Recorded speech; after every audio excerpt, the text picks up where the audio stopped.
Welcome to Shooty SuperCoach. How's it going, guys? Footy's here. Footy is here, but it's not fully here for SuperCoach. If you are wondering, a lot of people do ask, round 0, just a bit of a free look for us. Don't get too carried away. These players' scores will count for their overall price and changing their averages and prices when we get those after their 3-game rolling average type of thing. But yeah, it doesn't have any sort of impact on your score or your ranking. It's just a free hit. So we get a bit of a look at, Matt Roberts tonight and probably a couple other guys you're looking at, how James Leake goes. Is he the sub over the weekend? Or, does Ed Allen make himself a must-have rookie? How does Perryman sort of fit into the Pies midfield? We get a bit of a look at that. Tonight's video, I just wanted to have a bit of a look at a few things that people were talking about on the live, which is sort of along here. We'll have a bit... Oh, God, I've clicked the wrong thing. Frequently asked questions. Fucking hell, man. But first things first, let's take a look a bit at the teams. We'll probably know the sub by the time this one's posted, but at this point I don't know. You'd imagine that Leake and or Stone are half a chance. I reckon Jacob Ware will be the sub, but... and then, we certainly get a bit of a look at Collingwood. I reckon Ed Allen, very good chance to be a sub, given he came on, had high impact in a small amount of time in the last practice game.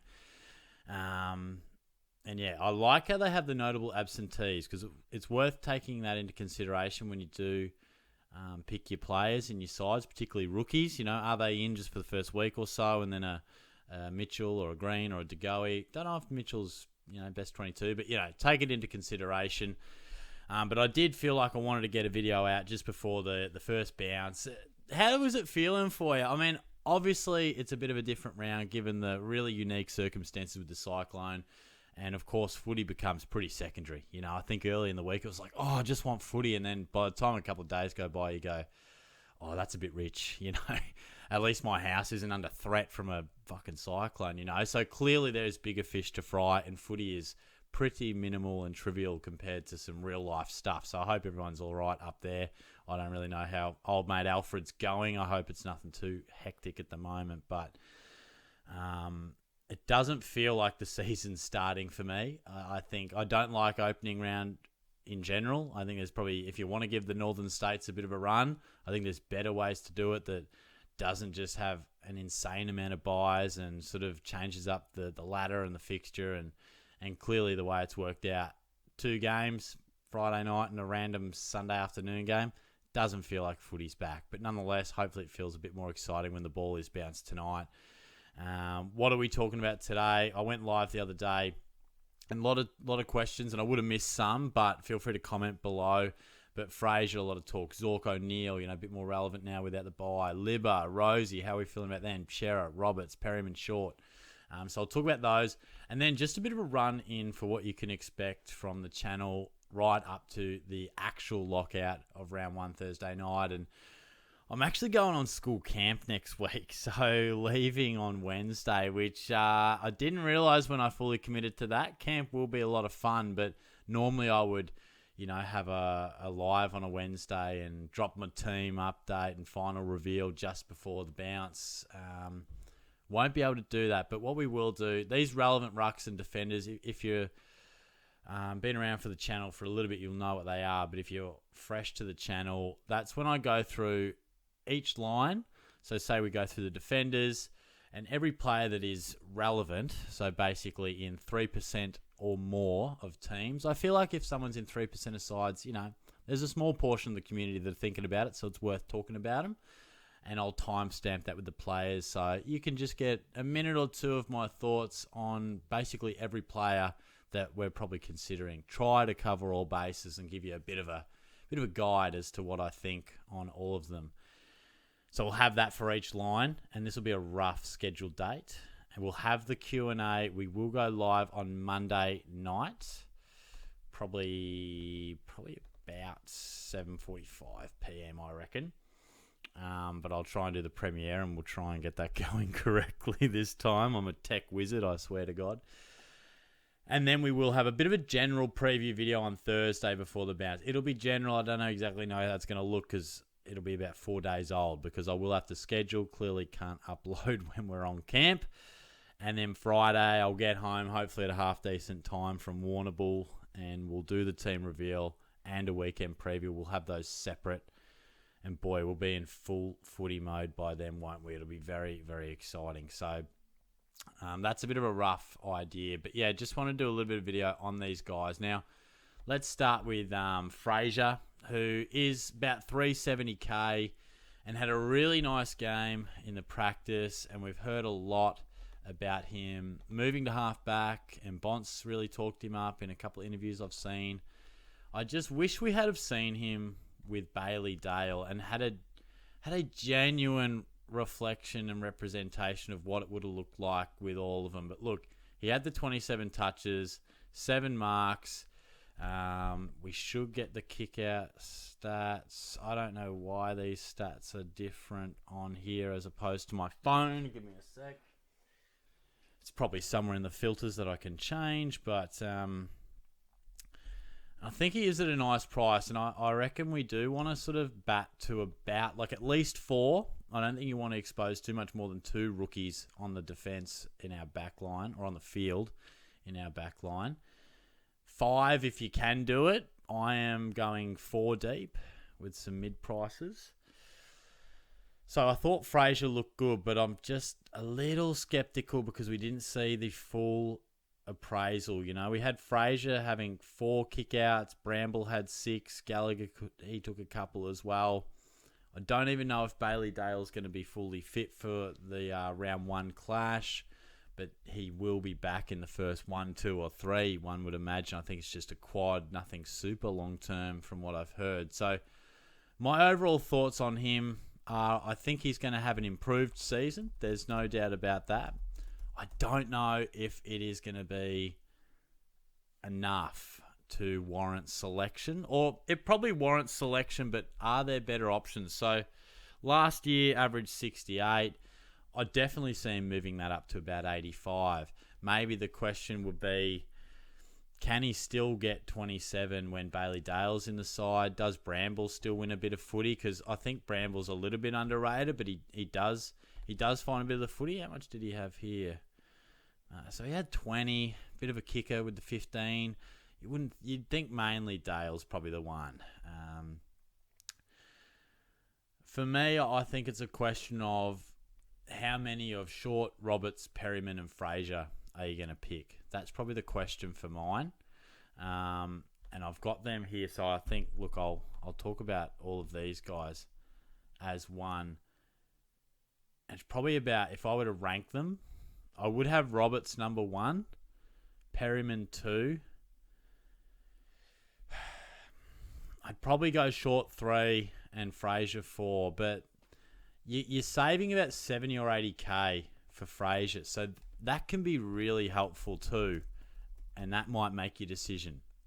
Now, it is reasonable weather in Sydney. I don't know if we're expecting rain. Doesn't look like it.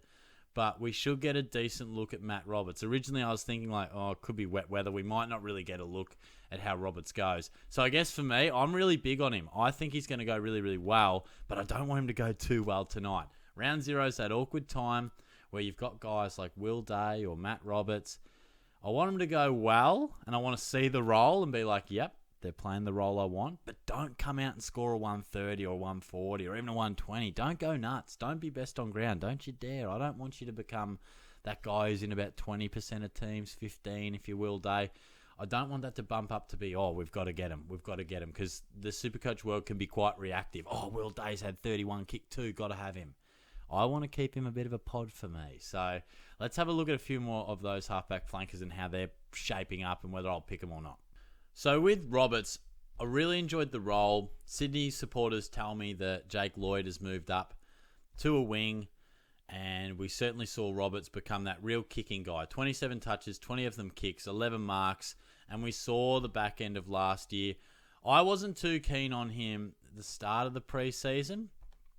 I just wanted to see if he was the main man, because there is a bit going on down there with Blakey, Florent, McInerney, Lloyd. I wasn't sure how it would all look, but he looks like the main guy, which we did see him have a great last 7 or 8 weeks, probably from that 95, stopped getting affected by the sub, and really had a big-as game there. Probably not great finals, which sort of says to me he's the type of guy that is more of an uncontested player. And when finals comes in, bit more contested, less easy pill, probably didn't go as well. But that doesn't matter because we don't need him to score well in finals. We just need him to score well in the home and away. Don't think he's going to be the kind of guy that just takes every single kick out. I mean, Riley Bice took 5, but I don't think he's not even in the side. Roberts took 3, Blakey 3, but that was from half a game.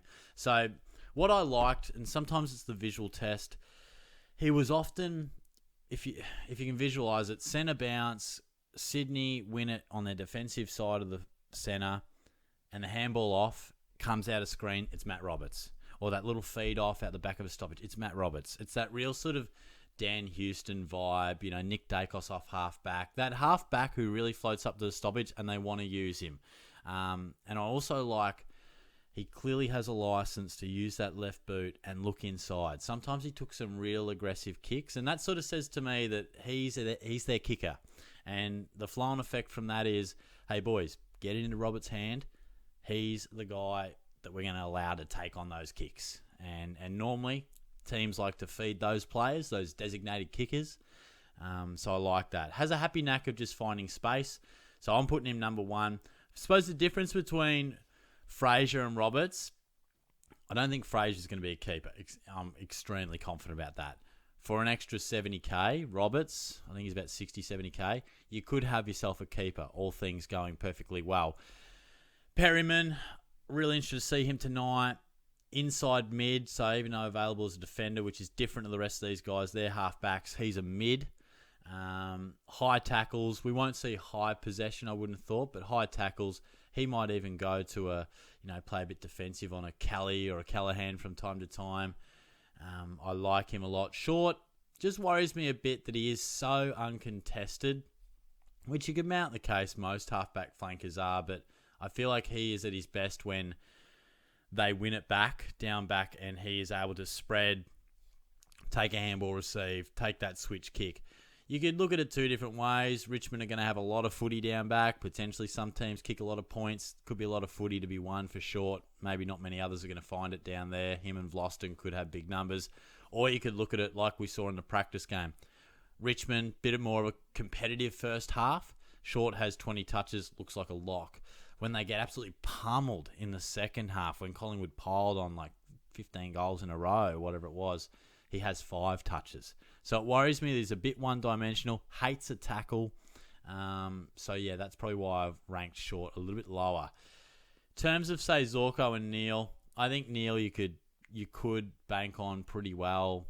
He's not one that I am picking. I sort of am preferring, as you would have seen in my videos, I'm preferring to go that next wave, that next generation of guns, like a Dacos or even a Will Day, Butters before he got injured. I think you've got those guys who you just feel like they're at the start of their window, like where you look at a Lockie Neal and some of those guys that have been doing it for years. And look, they're tried and true. There's nothing to say they won't keep going. But we did see a few niggles creep into Lockie's game late last year. He's still able to play good footy, but he is having a few more of those just murmurs where he's a bit sore. He's been on light duties. And look, he is a bit older now. He's nearly 32, coming off a pretty short pre-season after winning the flag. But I like to sort of visualise it. I mean, look at that run. Like an insane career. 110 pluses all over the place. You sort of feel like Nick Dacos is just here. He's just at the start of his window. And maybe Will Day's here. Maybe Will Day is 2014, Neil last year, and he's about to become 2015 and then build. Like, we could see these numbers for Will Day over the start of their prime window. So that's probably why I would prefer others, but it's not to say that Lockie couldn't go 110. And I'm a no on Zorko. Not only is he 36, but Kitty Coleman will be back in whether it's 3 weeks, 5 weeks. The fact is he'll be back. And I don't really like picking a premium that could be impacted by a guy returning. It's a bit like James Sicily. I don't really want to pick a guy that at any moment he could be flung forward, in terms of Sicily. And as soon as Coleman comes back, how does it look? I don't know. It might not affect Zorko at all. It might just affect Coleman. Maybe Coleman has to work in around Zorko. But the fact is there's a risk that it does change it. It's a bit like picking Jackson. Oh, that'd be great for 3 weeks, most likely. But when Darcy comes back, it all changes. So it's something to keep in mind when you're selecting your players there. Libba and Rozee. I'm really strong on this. I'm not about Tom Liberatore at all. I think we sort of look at him as, he's a beast in there, which he is. No Treloar, no Bont, look out. But I don't think Libba could get any more opportunities than he already has in the past. And he is a consistent 100 to 105 guy. Okay, 2021, 116. Yeah, he could do that. I mean, he could. But odds are he's going to be 104, 104, 103, 106. Like history would suggest, he's had that 110 and a 116. But more often than not, even here, his first breakout, 106. So if we're playing the percentage game, I would say he's going to average around 105. And for those saying like, he'll get far more opportunity. Well, will he? I mean, this guy is an inside mid centre bounce bull. And we had a bit of trouble loading this up the other day. I'll give it some time and show you my point when this does load. This is just fantastic, isn't it? Just bloody load, mate, you prick. You cool. Just trying to make a really great point, guys. And that's just working so well. Anyway, we'll talk about Connor Rozee. For me, I just feel like Rozee is a guy that when he's not tagged without butters, he could have some stellar games like he did against whoever it was, St Kilda, in the practice. Here we go. Let's start back to Libba. So, okay, Treloar 80%, Bont 75%, Libba 72%. There's not many mids that go more than 80%. So what? Libba for the first month might be 80% mid. It's not anything crazy improvement. So we might get slight improvement on his numbers for the first month or so until Bont and or Treloar come back, whenever that is. But it's a no from me.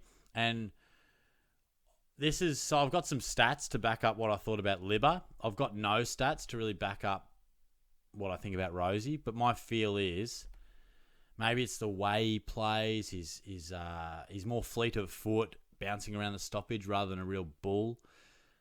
I just feel like he is a prime candidate to just be tagged, and tagged well. If my memory serves me correct, and maybe some Port fans or keen watchers can prove me wrong, but I feel like he has been tagged successfully in the past, and I think they will prefer to tag Rozee because of his style of play as opposed to Horne-Francis, who is that bullocking, explosive mid. And I know Horne-Francis has got frustrated with the tag, and I'm sure they'll tag him at times, but my gut feel is Rozee's really susceptible to the tag, and I think he'll get some work early. I just prefer others. I think there's every chance he starts hot at the start of the year, but I just prefer others for a bloke that we're going to expect to keep for the whole year. You'd have to expect, or you'd pick him with the intention of him averaging 110 plus at the price, and I just don't see that happening. So that would be my thoughts on those lads there. And if we finish off with Adam Cerra, I actually really like him. I really think the role is there. I think he is a bloke that we maybe forgot about how talented he is, and that he is a former top 5 pick, and had this great year in 23, and had just been teasing for a while with averages of 90. But my worry is the body, and he's consistently had interruptions. No years that have been absolutely written off, but he really hasn't had a full season at all. And the types of injuries, like he's had a range of them, but the types that can reoccur. But to be honest, so I'm probably not picking him. But if you said, "Hey mate, I'm backing Cerra in," I wouldn't talk you out of it. I'd be like, "Yeah, don't mind it actually. I don't mind it." Walsh probably touch and go every chance, but then you've got Cripps, Walsh, and then it's probably Cerra. So I think he'll get great opportunity. Shouldn't get tagged. It's all in the body for mine. I think he's had a pretty good pre-season from what I can see. I suppose from my point of view, how many mid-prices can you have through there? I've got Oliver, as would everyone, and I'm going like Will Day and Will Ashcroft. That's sort of the guys that I'm going, and you can't really have too many more, can you? Like in the one spot, particularly with all the mid-prices in the midfield, and then we're talking about Perryman and Roberts and Short. So there's a limit as to how many you can have, and I've probably got Cerra just the other side of the selection. It's almost Ashcroft or Cerra, and I'm way more confident on Ashcroft. There's other guys like Tom Powell, Peatling a bit further down. Some talk about Harley Reid and Saligo. Like, there's a few around that mix. I've probably missed one. Callahan as well. So all those guys I quite like, but you can probably only have one or two.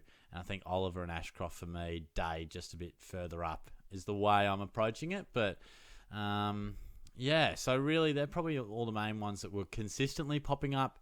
But feel free to chuck in the comments of ones that maybe I missed there that you're really wondering about, because that's something I can hone in a bit more on this scheduled video on the Thursday. But yeah, also footy tipping comp. The link will be in my code reveal videos. We'll probably have some more leagues drop. I'm just finalising these last couple of leagues and how many I've got to spare.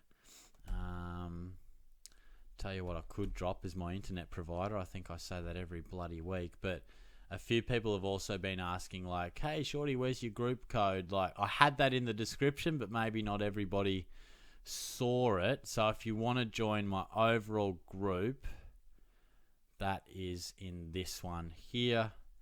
So we got we got a few in there already, over 300. So thanks to everyone who's done that. But yeah, 962-488 is where you'll go. Clearly, we're not going head to head in that one, but it'd be nice to see who is the number one scorer in the Shorty community. So yeah, feel free to get around that. And yeah, looking forward to taking your questions on Monday night. Hopefully have the quiz back as well. So I'll talk to you soon. Cheers.